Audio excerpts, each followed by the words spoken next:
साधू मंडळी प्रेमाने बोला, धन निरंकारजी. 15 ऑगस्ट हा दिवस आपण मुक्तीपर्व दिन म्हणून साजरा करणार आहोत. 83,99,999 जीवांचे भोग भोगून, त्या योन्यांचे भोग भोगून हा जीवात्मा आता मनुष्य देहाच्या अनुषंगाने वावरतो आहे आणि प्रार्थना करतो आहे की आता या निमित्तानं तरी मला मोक्षाच्या आणि मुक्तीच्या वाटा मिळाव्यात. जर ही संधी मानव देहाच्या रूपानं, मानव जन्माच्या रूपानं निष्ठून गेली तर परत मला त्या 84 लक्ष योनीचा फेरा फिरावा लागेल, जो फार खडतर आहे, फार अवघड आहे. सद्गुरू बाबाजी सुद्धा म्हणाले होते की 4 दिन की चांदनी फिर अंधेरी रात है. मनुष्य जन्माच्या रूपानं एवढेच 4 दिवस चांदणीचे आहेत, आनंदाचे आहेत. परत मात्र फार अवघड प्रवास आहे. परत काळा कुट्ट अंधार आहे. 4 दिन की चांदनी फिर अंधेरी रात है. परत जो प्रवास आहे ते 83,99,999 जीव येण्यांचा हा अंधारातला प्रवास आहे. हा फक्त भोगाचा प्रवास आहे. तिथं काही करायला संधी नाही, फक्त भोग भोगायचेत. आणि म्हणून मनुष्य देहाच्या रूपानं ही संधी मित्रांनो तुम्हा आम्हाला लाभली आहे की मला या निमित्तानं आता मोक्षाच्या आणि मुक्तीच्या वाटा सुकर करता येतील.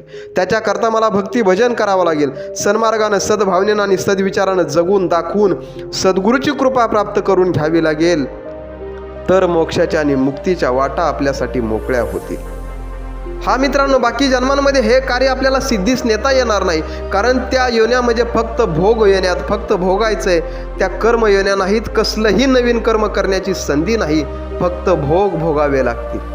आणि किती वेळा, एक योनी कोटी कोटी फेरा तेव्हा लागे वारा मानवाचा. एका योनीमध्ये कोटी वेळा फिरलो.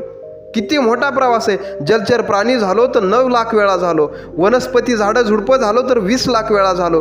कीटक झालो तर 11 लाख वेळा झालो. पक्षी झालो तर 10 लाख वेळा झालो. पशु आणि प्राणी झालो तर 30 लाख वेळा त्या योन्यांमध्ये जन्म घ्यावा लागला. तिकडं श्री विष्णू पुराणामध्ये एक श्लोक येतो, जलजा 9 लक्षांनी स्थावरा लक्ष विशंती क्रमया रुद्रसंख्यका पक्षिना 10 लक्षकम 30 लक्षणी पशवा आणि 4 लक्षणी मानवा. खूप मोठा आणि खडतर प्रवास आहे आणि काही गती प्राप्त होत नाही, काही कार्य सिद्धीस नेता येत नाही. पशुदेही नाही गती ऐसे सर्वत्र बोलती. काही गती प्राप्त होत नाही, फक्त भोग भोगायचेत. काय चाललंय पशु पक्ष्यांच्या, किड्या मकुड्यांच्या जीवनामध्ये एकदा बारकाईनं बघा. 4च कामं चालले, जी कामं प्रत्येक जीवयोनीमध्ये चालतात. एक चाललंय भोजन, दुसरं चाललंय प्रजनन, तिसरं चाललंय निद्रा आणि 4थं आहे भय. बस या 4च गोष्टीमध्ये आयुष्य सगळं सर्वस्व त्यांचं निघून जातंय. हा जो मिळालेला जन्म या 4च गोष्टींमध्ये निघून जातो. एक भोजन, पोटा पाण्याचा प्रश्न सोडवायचा आहे म्हणून निरंतर त्यांचं हिंडणं आणि फिरणं. प्रजनन चाललंय, फक्त पुढच्या पिढ्या तयार करायच्या, त्या तयार नाहीत करायच्या, त्या शारीरिक भोगातून त्यांच्याकडनं निर्माण व्हायला लागल्यात. तिसरं आहे निद्रा, झोपण्यामध्ये खूप सारा वेळ निघून जातोय आणि जागे झालं तर उरलेला सगळा वेळ भीतीमध्ये जातोय, भय. काहीच नाही याच्या व्यतिरिक्त त्यांच्या जन्मामध्ये एकदा बारकाईनं बघा बाकी सगळ्या जन्मांकडे. हेच चाललंय, भोजन, प्रजनन, निद्रा आणि भय.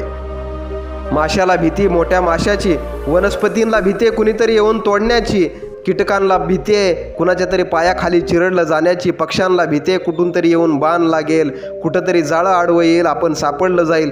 प्राण्यांना भीती आहे कोणतरी येईल आणि आम्हाला खाऊन टाकेल. कोल्ह्याला भीती आहे कुत्र्याची, कुत्र्याला भीती आहे लांडग्याची, लांडग्याला भीती वाघाची, वाघाला भीती सिंहाची.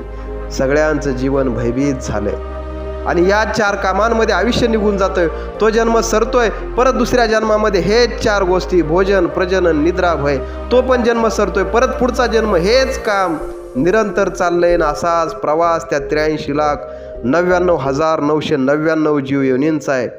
माझी प्रार्थना आहे तुम्हा सगळ्यांच्या श्री सादर चरणी, जर हीच कामं मनुष्य जन्माच्या रूपानं चालली असतील तर माफ करा, आपलं जगण्याचं गणित कुठंतरी चुकलंय. या 4 गोष्टींव्यतिरिक्त मनुष्य जन्मामध्ये भक्ती भजन असायला पाहिजे, नामचिंतन असायला पाहिजे, सन्मार्गाचं जगणं असायला पाहिजे, सद्भावनेचा विचार असायला पाहिजे, संतांप्रती निष्ठा आणि भगवंताप्रती प्रेम असायला पाहिजे. जर असं असेल तर मनुष्य जन्म सार्थकी लागला असं म्हणता येईल. नाहीतर त्या 4 गोष्टी, भोजन, प्रजनन, निद्रा आणि भय, या 4 गोष्टी त्या पण जन्मात होत्या आणि आत्ता पण जर त्याच 4 गोष्टींप्रती जर आयुष्य सरून जाणार असेल तर त्यांच्यामध्ये आणि आपल्यामध्ये फार बदल नाही असं म्हणता येईल. मग विशेष काय आहे तर विशेष आहे भक्ती भजन, नामचिंतन, संतांप्रती निष्ठा, भगवंताप्रती प्रेम, सन्मार्गाचं जगणं आणि सद्भावनेचा विचार. जर असा असेल तर गुरुची कृपा हा काही फार लांबचा विषय राहणार नाही मित्रांनो. आणि गुरुची कृपा हीच खऱ्या अर्थानं मोक्षाची अवस्था आहे. मोक्षाकडे जाण्यासाठी गुरुची कृपाच लागते, बाकी काही लागत नाही. प्रमाण संतांनी दिलं, ध्यान मूलम गुरुमूर्ती, पूजा मूलम गुरुपदम, मंत्र मूलम गुरुवाक्यम, मोक्ष मूलम गुरु कृपा, गुरुची कृपा म्हणजे मोक्ष आहे.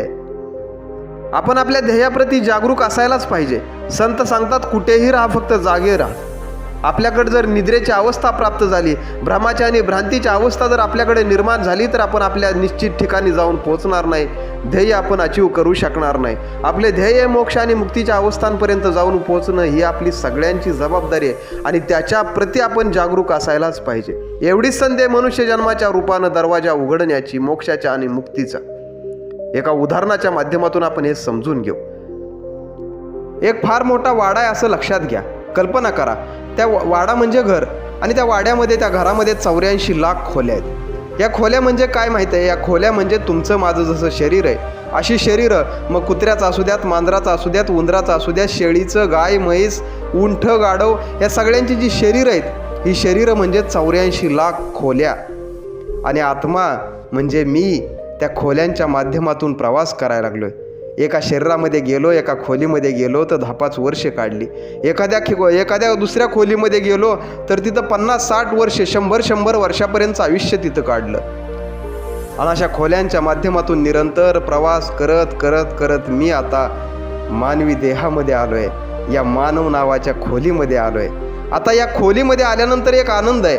आनंदाची गोष्ट अशी आहे की इथं विवेक मिळाला, इथं जागृतीची अवस्था मिळाली, इथं समज मिळाली. बाकींच्या खोल्यामध्ये हे मिळालं नाही. बाकींच्या खोल्यामध्ये तेच होतं. प्रत्येक खोलीमध्ये, प्रत्येक शरीरामध्ये, प्रत्येक योनीमध्ये, प्रत्येक त्या जीवामध्ये एकच होतं: भोजन, प्रजनन, निद्रा आणि भय. 83,99,999 खोल्यांमध्ये फक्त हेच चाललं.